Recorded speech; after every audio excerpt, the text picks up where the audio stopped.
So, yeah. That's from a charity match where me and my father actually got to bat together in a partnership. And we're about to fist bump there in the second picture, I think, after I just hit a four. It is a really good shot. I think he was quite impressed that day, but no, he wasn't pushy at all with us. I think you hit a four there, about 8 years old. Nice. Yeah. Oh, wow. A late cut. But he talked about that partnership a lot growing up. Yeah, there's a great scorecard where you have both of their names, S Khan, I Khan, and then me. I think I got out on a duck. Oh, no. Yeah. Never a great batsman. I want to ask a little bit more about his conditions in prison. You spoke a little bit about what it's like inside, but what do you know about how he's coping in there, solitary confinement? If you can describe to us what that's like inside there and how he's doing. I mean, he's a 73-year-old man as well. The conditions are awful. They're not bad, they're awful. It's, it's been described as a death cell, the cell that he's in, because I think inmates who have been put on death row have been put in these small cells before with barely any light. Sometimes the electricity's been cut off. Dirty water, as Carson was saying, and just completely substandard conditions that don't meet international law for any sort of prisoner. So what went through your minds when you saw the images of him that were circulating on social media, that perhaps he'd died or he'd been killed? There were all sorts of rumours swirling because, of course, there was no family contact, even though every Tuesday family members, based on the court, are supposed to see him and make contact with him, and they hadn't for several weeks. Yeah, incredibly stressful, obviously. Yeah, I went straight onto kind of my family group chat, because that's the only reliable source that we have on the ground in Pakistan. I remember it's just, you go on Twitter and suddenly you see just, Imran Khan dead, his body being transferred to this. It's obviously very jarring, and it obviously pulls you out of whatever you're trying to do in your normal life, especially how helpless we are over here, not able to do much at all. So it's not ideal. And what did your aunt say about seeing him after that period when that started to generate a lot of headlines and the international media got involved, the international community got involved? Suddenly she was allowed to see him again. What did she say about how he was? She reassured us that he was well, he seemed healthy and well, but he was furious about the conditions he's being kept in, and he dictated a tweet, I think through her, or maybe, potentially through her. And I think that tweet has partly led to this reaction from the establishment to completely try and isolate him now. I also wonder, you talked about the fact that, you guys have been warned not to come, even though the Defence Minister said you're welcome to come and you can visit him. Have you guys tried? Have you tried to engage with the Pakistani government to allow you to go and see your father? Yeah, we're now planning, because they said it openly, so unless they go against their word again, then we should be hopefully going in January. We applied for our visas, but it hasn't come through yet. We're expecting it to come through, so we're planning a trip in January. And if you do see him, what are you likely to say? I mean, do you think that you would say, look, you've spent this time in prison, you've done your time, perhaps look at cutting a deal?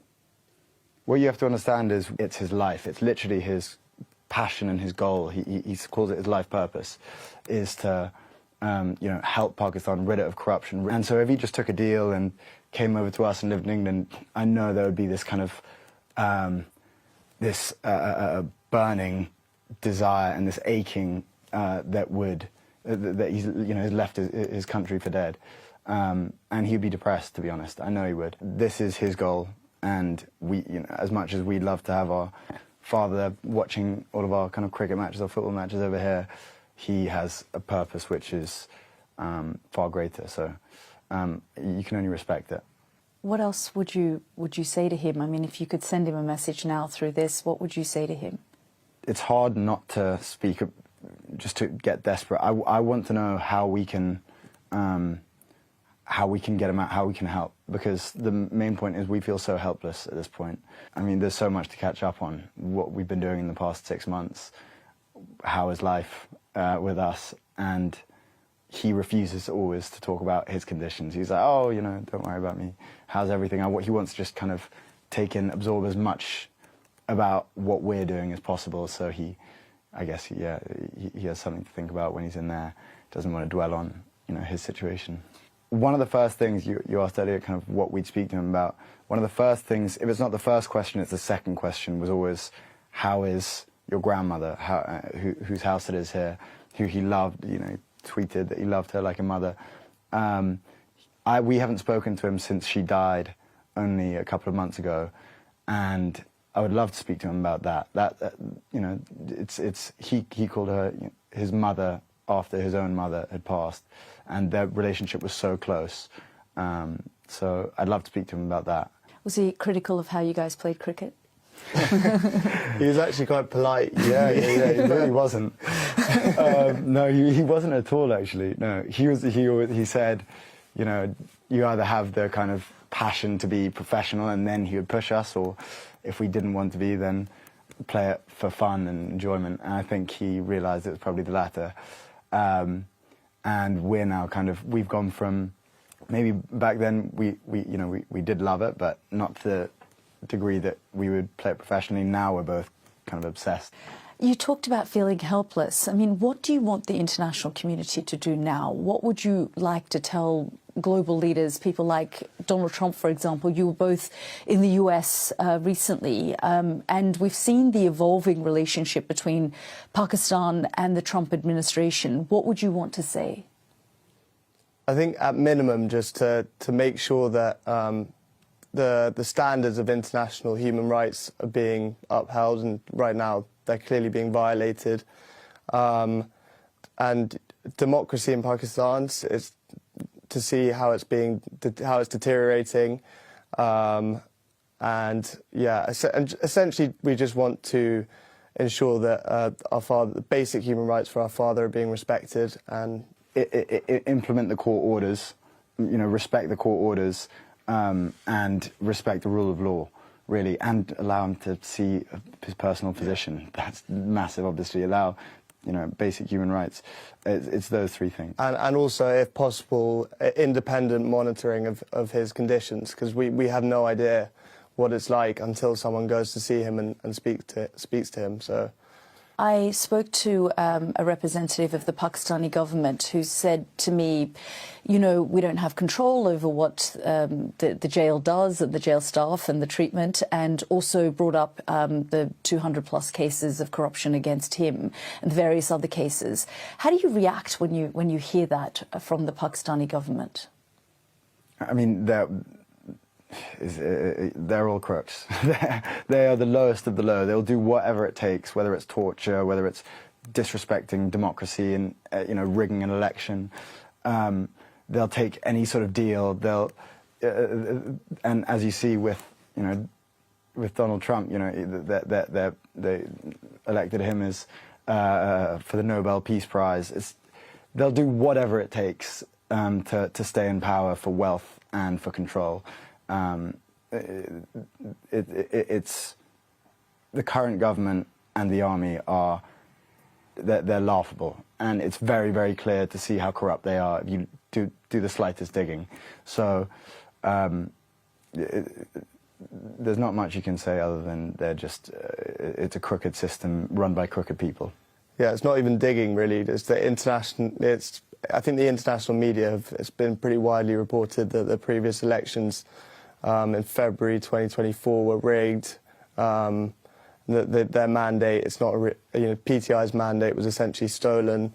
Everyone knows who the most popular leader in the country is. And the UN, Amnesty International have all called it an arbitrary detainment. I want to ask a little bit more about the fact that the army chief, Asim Munir, they changed the constitution. He's given himself a lifetime amnesty and, immunity. I just wonder, Imran Khan, if he becomes aware of all of these changes, and he may be aware, it's hard to know. what he would be thinking about all of these shifts and changes that we're seeing now in Pakistani politics?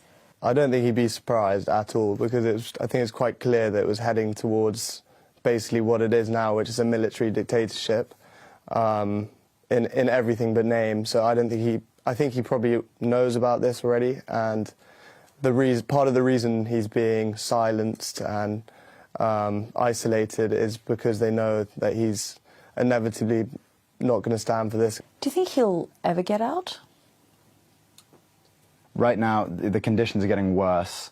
The people in power are becoming more entrenched, as you say. So it's very hard to see a way out. And a lot of the people we speak to, the kind of advisors, are seeming less and less confident every time we speak to them. So we're now worried we might never see him again. It's good to see this defence minister say, "Oh, welcome, come," because now we actually, we have that recorded. We can go over there and hopefully we can see him. But I still have my doubts.